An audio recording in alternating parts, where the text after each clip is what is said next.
we seem to also be buying into all this falsehood. Sometimes I imagine when you see people celebrating when they are failures, it's only someone who doesn't really know what's going on that want to believe or want to pray for his country to fail. Forgetting the fact that if your country fails, which means you have equally failed. And if your security forces fail, especially your armed forces, I don't know which country you will have to stand with. First and foremost, we must look at ourselves as Nigerians. And nobody will change Nigeria if not Nigerians. If you sit down to think that any other person will come from somewhere and liberate your country, then you should think twice. So that is why it's very important for the citizens, renewed agenda citizens. Citizens make up the country, and it is citizens that will uplift the country to where they want it to be. I'm standing here today because I had the privilege of being born in Nigeria. I had the privilege of attending my primary secondary school in Nigeria.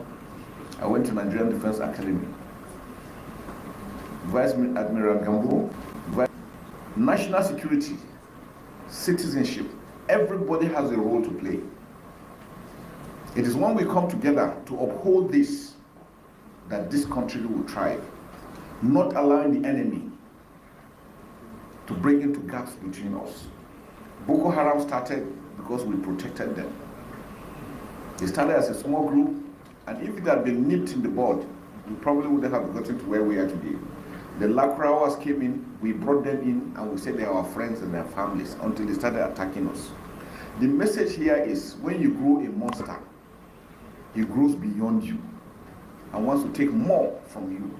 So we must learn to say no to monsters. Any evil one that means by planning any evil against this country must never ever be supported, because it is the silence of the majority that gives them that opportunity to grow to who they become.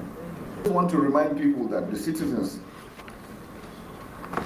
that the terrorists survive within the communities. If we allow them, they will thrive. If we disallow them, they will never survive. First and Second World War was very clear. When citizens stood up against the enemy, they didn't give them food, they didn't give them fuel, because sometimes you sit down and think, 16 years we'll be fighting Boko Haram, how have they been surviving? Who has been funding them?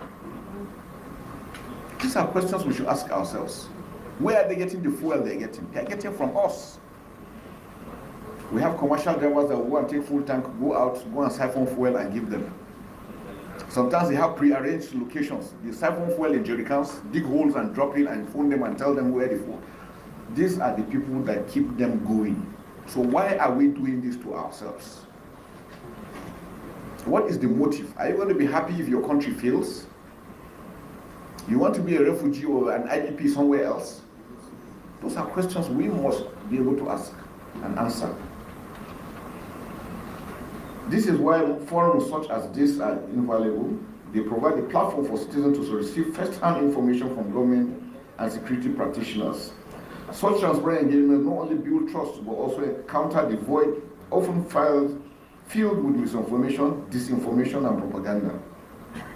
At the time when sentiment and perception shape reality, it is vital that we dominate the narrative with facts, clarity, and sincerity. Citizens must hear directly from their leaders, not through distorted third-party sources. Like I said, not many people are happy that Nigeria is still standing strong today. And we seem not to realize that. A lot of people wish us bad, wish that we have disintegrated for their own selfish interests, and we must not allow that. The media environment in Nigeria has changed drastically. The rise of new media has democratized information access and also created opportunities for hate speech, dissent, and manipulated narratives to flourish. Social media. If you notice, most of the videos are being peddled are videos of old or maybe some other countries, and they make it look as if it is true or it is recent. And sometimes we carry the hook, line, and sinker. And the next thing is everybody is insulting, attacking the government or attacking the security forces. Gentlemen, they need your support. Men work on support from the citizens because that is where they get their morale from. If the morale of your troops fails, they will never be able to do their work. And that's why it's important that for whatever we do, we should pray for them, we should support them, we should commend them. They are humans just like every other person. They have families. If we show you pictures of personnel, they have lost breadwinners, lost limbs, lost everything, eyesight. We in government and the security agencies must seize opportunity, conventional and digital media as tools of truthfully informing Nigerians about security development, especially during times of crisis. The good, the bad, and ugly exist everywhere. And remember, we recruit for the society.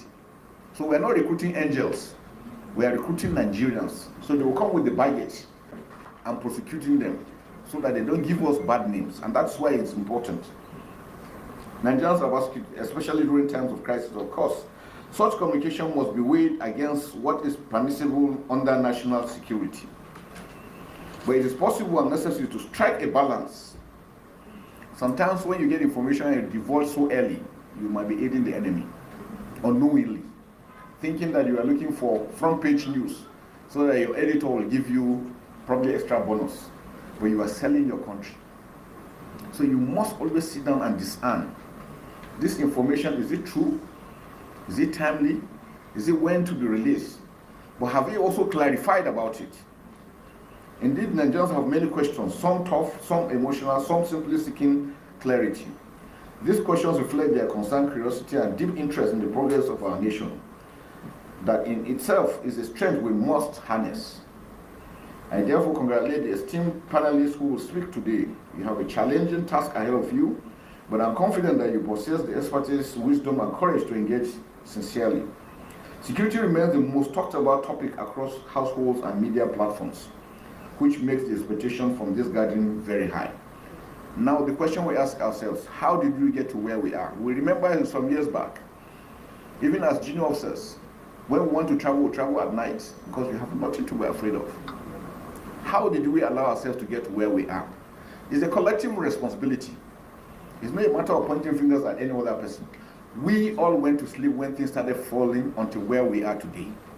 So if we want it to stop, then we have to walk back to how it is supposed to be. I look at the aspect of looking at Nigerians. Firstly, we must learn to love one another. I look at the aspect of good governance, which is critical.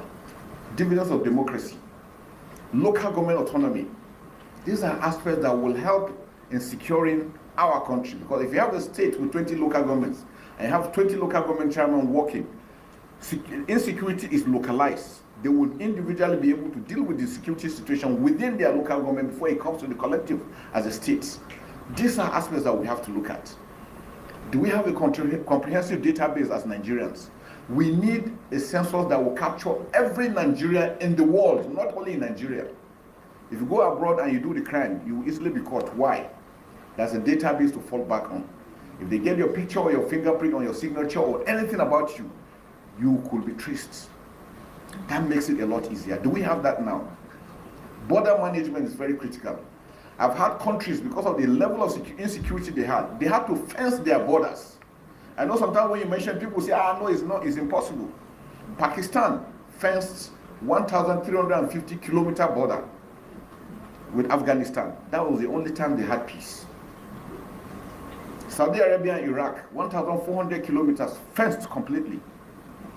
Can we start thinking of fencing our borders? We have 1,500 kilometers with Niger Republic, 1,900 kilometers with Cameroon. Chad is there. All over us, surrounded by Francophone countries, and the Sahel is heating up. Gentlemen, if we don't do anything, when the Sahel falls, it is Nigeria that everybody is interested in. Because they believe Nigeria is huge, Nigeria is big, Nigeria is rich. And that is what we should start thinking about. How do we secure fully and take control of our borders? It is critical for our survival. It is critical for our sovereignty. We must not shy away from these things. It might be expensive. It will be penny wise, pound foolish if we don't. We must stand up to be counted together as Nigeria for Nigeria. As I conclude, let me once again comment. Retired General Musa and the just past CDS of the Zoo military has shot himself on the foot, agreed that them, the zoo military and Fulani, are the ones harboring terrorists, Fulani terrorists that have been terrorizing Nigeria, that have been terrorizing everywhere in Nigeria. So they harbored them. ISWAP came, they harbored them. Boko Haram came, they harbored them. All of them, or Lakrawa or whatever, you heard him, you watched the video, you heard all what he's saying. Like, I am not the one saying this. Like, he said it, so, and I am trying to use it to talk to my people, tell them what this thing that they call Nigeria is all about. As you can hear him saying that they are the ones harboring the criminals that are buying people everywhere in the zoo. For decades now, they have been fighting these terrorists. They collect from the government money for weapon, everything. They go and they buy weapon and give to the terrorists. They now go to the terrorists and make money, and still from the terrorists will now buy our soldiers that they are pushing to them. So when they buy any of them, then those generals now make money, because any soldier that dies makes there is a certain money that is supposed to be given to him, or that is his family, not given to him because he has already died. So there is a certain money that is supposed to be given to his family. These people will siphon the money. The generals, they will siphon the money. So why this one is talking now is because he has retired, so he's not making anything anymore, So now he's talking now. So my people, they are the ones harboring terrorists in their own side, in the north, while they are terrorizing everybody in the zoo. Whereas we are the people that they attack terrorists every day. Bombardment in where they call Southeast, which is Biafra land. Every day they are bombarding us. But where they're supposed to buy everybody that is there, they are not doing anything. But it is we who are bearing, like they are burning houses every day. You know the story. So my people, it is high time we use our tongue to count our teeth.